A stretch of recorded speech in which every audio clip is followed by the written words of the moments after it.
Magandang araw mga ka-Express Info. Una ay may magandang balita muna tayo. Mas lumalaki ngayon ang chance ni Jordan Clarkson na makabalik sa Gilas. Pero hindi rin ito nakakagalak dahil ang dahilan ay nagka-injury si Justin Brownlee. Although it is expected na minor injury lang ito at makakalaro siya sa Game 4, yet it bolsters our belief na panahon nang magpahinga si Justin Brownlee sa Gilas at ipasok si Jordan Clarkson para sa 2027 FIBA World Cup na siyang qualifiers naman sa Los Angeles Olympics. Well, bago yan ay meron muna tayong pasasalamatan. Bago pa man ang injury ni Justin Brownlee, ay naniniwala na tayo na mas better kung si Jordan Clarkson ang makakabalik sa Gilas as local. Pero ang problema ay hanggang ngayon, ay hindi pa rin nabibigyan ng go signal ng FIBA si Jordan Clarkson to play as local. Kaya naniniwala tayo na baka pwede sa 2027 ay bibigay na lang kay JC ang naturalized player spot at mag-giveaway na lang si Justin Brownlee. Isang malaking question mark na ang edad ni Justin Brownlee at kitang-kita naman ng lahat na talagang pababa na ang kanyang laro. While it is true na marami pang natitira sa tangke ni Justin Brownlee, pero nawawala na ang kanyang consistency. May mga araw na maganda ang kanyang laro, pero mas maraming laro na below par ang kanyang scoring. Let's face it, hindi na bata si Justin, kaya siguro panahon ng magdagdag ng isa pang naturalized player in case magtuloy-tuloy ang pagbaba ng kanyang laro. Well, I have nothing against Justin Brownlee. In fact, nung siya ang nagpanalo ng Gilas sa Asian Games, ay ako na siguro ang kanyang #1 fan.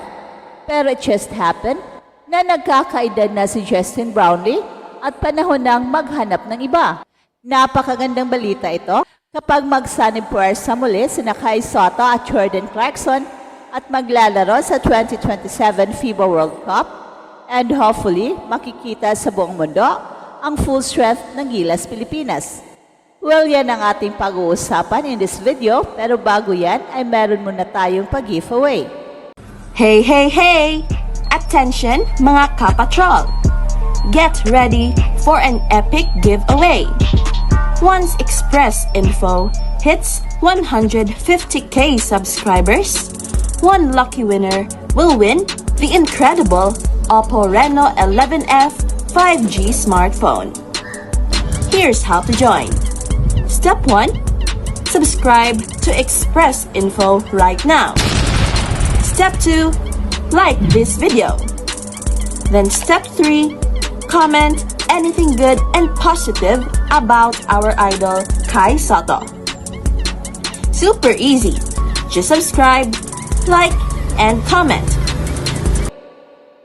Isang malaking balita ang lumabas kamakailan tungkol sa posibleng pagbabalik ni Jordan Clarkson sa Gilas Pilipinas. Sa kabila ng saya na hatid ng balitang ito, may kaakibat din itong pangamba dahil ang dahilan kung bakit muling lumalaki ang tsansa niya ay ang injury ni Justin Brownlee. Bagamat sinasabing minor injury lang ito at inaasahang makakalaro siya sa Game 4, nagbibigay ito ng dahilan upang mas pag-usapan ang posibilidad na magpahinga na si Justin Brownlee at bigyang daan si Jordan Clarkson para sa 2027 FIBA World Cup na siya namang magiging daan para sa Gilas patungo sa Los Angeles Olympics. Bago natin talakayin ang mga bagong posibilidad, isang malaking pasasalamat muna ang dapat nating iparating kay Justin Brownlee. Well, hindi may kakaila ang laki ng kanyang naging ambag sa Gilas, lalo na noong 2023 Asian Games, kung saan siya ang naging pangunahing dahilan kung bakit nasungkit ng Pilipinas ang gintong medalya. At sa loob ng maikling panahon, pinatunayan ni Brownlee na isa siyang tunay na Pinoy sa puso at sa laro. Gayunpaman, hindi may kakaila na ang edad ay isang mahalagang salig sa performance ng isang atleta. Sa kasalukuyan, kitang-kita na bumababa ang kanyang laro. Bagamat may mga laban pa rin na ipinapakita niya ang kanyang husay, hindi na siya kasing consistent gaya ng dati. At ito ang nagiging dahilan kung bakit lumalakas ang pananawagan na mas mainam na bigyan ng pagkakataon si Jordan Clarkson bilang naturalized player para sa 2027. Isa sa mga pangunahing hadlang sa pagbabalik ni Jordan Clarkson bilang pangunahing manlalaro ng Gilas ay ang desisyon ng FIBA kung papayagan siyang maglaro bilang lokal. Sa kasalukuyang panuntunan ng FIBA, hindi pa rin siya kinikilala bilang local player ng Pilipinas kahit na may lahing Pinoy siya. At dahil dito, sa bawat torneo, kinakailangang mamili ang Gilas sa pagitan ni Justin Brownlee o Jordan Clarkson bilang naturalized player. At kung hindi mababago ang ruling ng FIBA, maaring mas piliin ng SBP na bigyan ng pagkakataon si Jordan Clarkson na maglaro sa 2027 bilang naturalized player, habang binibigyan naman ng sapat na oras si Justin Brownlee upang ipasa ang trono. Ito ay maaaring isang practical na desisyon dahil sa edad ni Justin Brownlee na sa puntong iyon ay mas lalo pang apektado sa paglipas ng panahon. At isa sa mga pinaka-exciting na possibility sa pagbabalik ni Jordan Clarkson ay ang muli niyang pagsasama kay Kai Sotto sa national team. Sa nakaraang FIBA World Cup, nakita natin ang glimpses ng potensyal ng kanilang duo, pero hindi ito lubusang na-maximize dahil sa kakulangan ng chemistry at sapat na preparation ng koponan. Pero kung mabibigyan ng sapat na oras at tamang programa, ang tambalang Clarkson-Sotto ay maaaring maging isang game changer para sa Gilas Pilipinas. Si Jordan Clarkson bilang NBA caliber player ay may kakayahang maging primary scorer at playmaker ng koponan, habang si Kai naman ay isang elite big man na may taas at husay na maaring ipantapat sa malalakas na frontcourt ng ibang bansa. Ang susi dito ay ang maagang paghahanda ng Gilas para sa 2027, pati na rin ang pagkakaroon ng mas matatag na core players na kayang sumusuporta sa kanilang dalawa.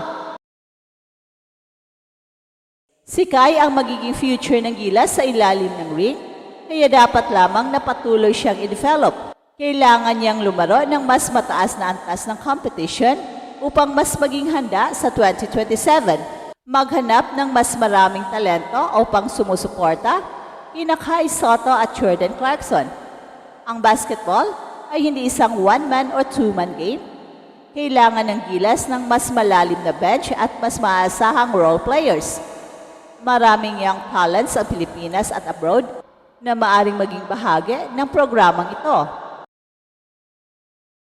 Ang balita tungkol sa posibleng pagbabalik ni Jordan Clarkson ay isang exciting na development para sa Gilas Pilipinas. Sa kabila ng unfortunate circumstances sa injury ni Justin Brownlee, ito ay nagbubukas ng bagong pinto para sa mas magandang hinaharap ng ating national team. Habang wala pang final decision, ang mahalaga ay magkaroon ng maayos na plano upang masiguro na magiging competitive ang Gilas sa 2027 FIBA World Cup and hopefully sa Los Angeles Olympics.